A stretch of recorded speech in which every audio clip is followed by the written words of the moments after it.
And we're in the game, guys. In the top right spawn location, we have none other than EG.Machine, going to be spawning as the pink Zerg on Daybreak. And his opponent spawning as the green Terran in the bottom left corner. It's going to be Empire.Beastyqt. And quick note to our camera guy, make sure you change the starboard color, sir, when you get a moment. Okay, so this is Heart of the Swarm, folks. This is not your typical Wings of Liberty, PVT, and not PVT, ZVT, and a lot of stuff has changed. We were talking a little bit about this before the game. For anyone who missed it, though, Hellbats are really strong right now. Whether it's the mid game, whether it's the early game, well, I guess quote-unquote early game, you need the armory, of course. They are very, very good units. And the other thing that we've seen a lot is that the Hellbats are very strong, the Widowmines are pretty strong, and then both of those combined with the Medevac are actually really, really good as well. So it'll be really interesting to see whether Beastie utilizes that for some early aggression. On the other hand, though, looking at the Zerg sort of arsenal, the Swarm hosts they're not as strong in this matchup as they are in ZVP, but they can still be utilized quite nicely for positional advantages. Well, I feel that in the late game, the Ultralisks are really strong.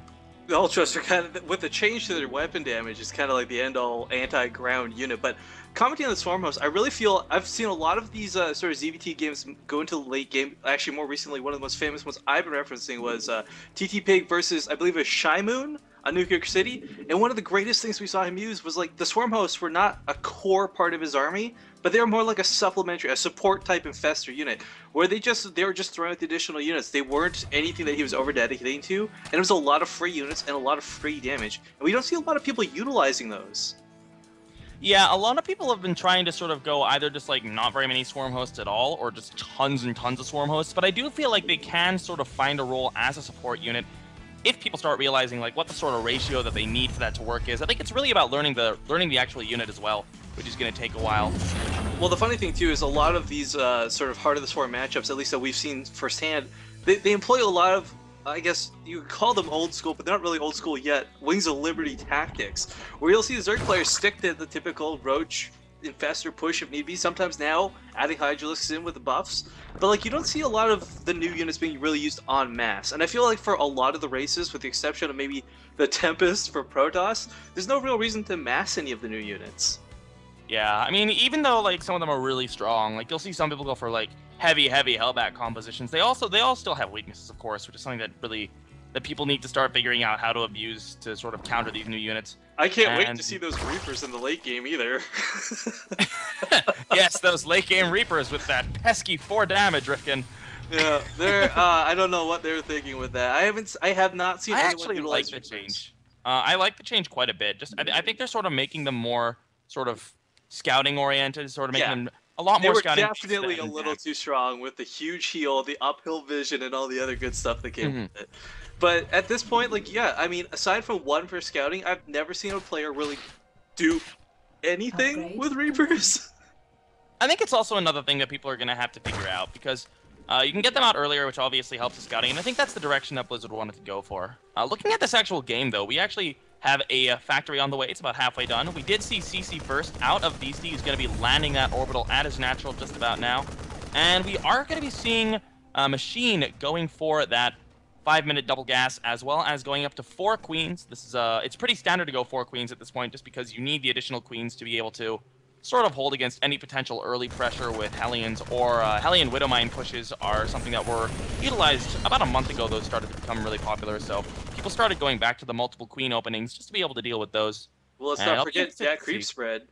Yeah, of course, creep spread is really important, especially as you were saying, it's more and more viable to go for a Roach Hydralisk based play, and creep spread definitely is very, very important if you're going for that. Even though the Hydras move faster now with the upgrade, they are still not the fastest units in the world, so creep spread is definitely going to help out there as well if he decides to go for that sort of a composition. Definitely, and one thing I do want to point out is Machine is a little lacking on the scouting information. He did get that kind of root around in there early with that drone scout, but he has no idea what BC's doing. There's no idea about gas or, I guess, tech choice.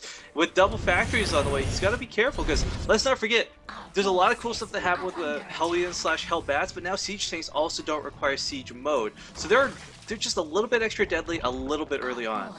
This is really cool, Rifkin. We're going to be seeing 2 factory Blue Flame Hellion out of Beastie. I'll be interested to see if he gets an armory as well.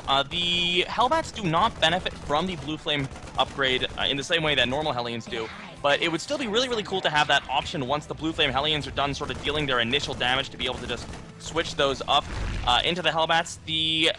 I'm not sure if that Overlord saw the Hellion popping from that factory, but it did not confirm the existence of the second factory. Yeah, well, the Blue Flame will give itself away eventually, but Machine has to be ready for this, because there's a couple Hellions already parked outside his base, and Hellions alone are dangerous enough to a Zerg player. Wait until they turn into Hellbats, you're going to find yourself in a lot of trouble.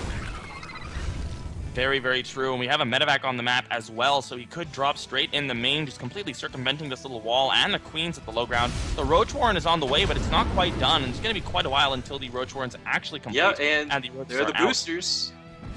Medevac going up to the high ground. And Machine's going to have to find himself defending on two fronts here. As the main is probably, yeah, it's going to be driven away.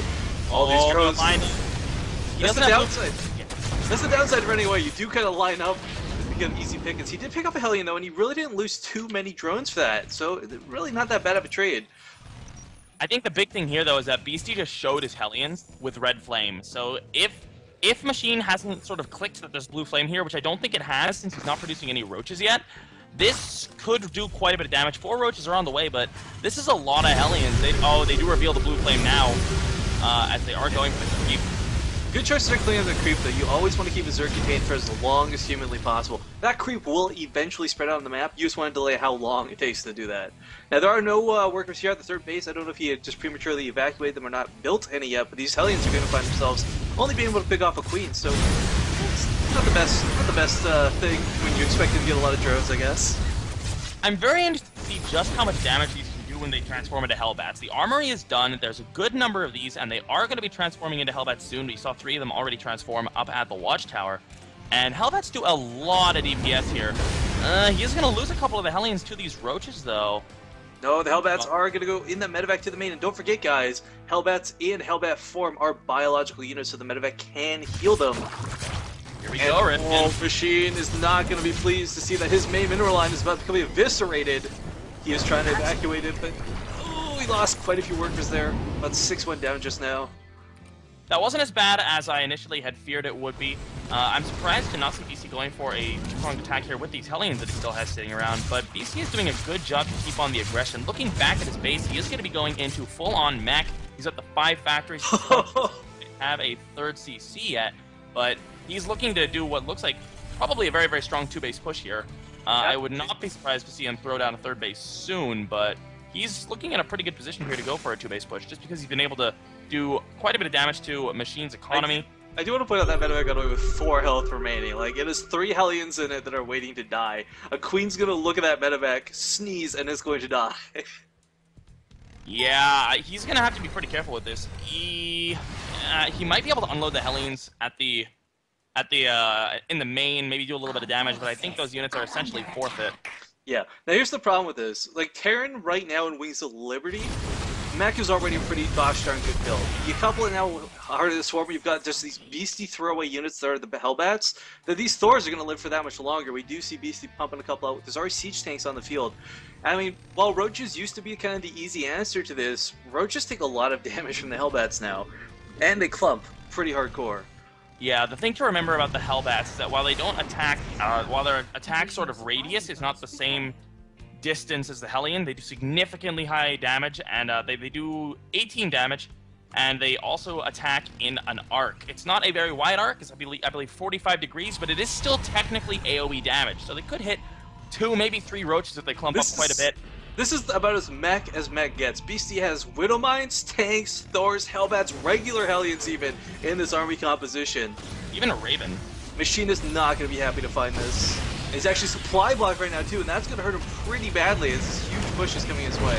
Oh, he's only just now started Overlords. He's still 15 seconds away from getting any more production. He doesn't have very much. Looking at the units tab, he only has 12 Roaches against this army, and I don't think that he's going to be able to hold up against this 2-base all-in from Beastie. Beastie is coming in hard, Penguin. Look at all these Hellbats. They're being sniped off by the Roaches early on, though. He's got to make sure not to fight near that Seeker missile, though. He does outrange it. Very nicely done. But now there's Widowmines to look out for. They are rooting in.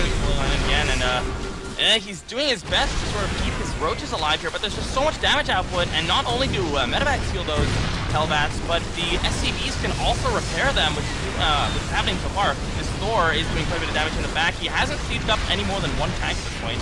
He does have a second one there, actually. Machine is just barely getting through, barely holding on to his Hellbats, and the follow-up to this is the tanks, and he can't take care of the tanks because he's got these Hellbats to chew through.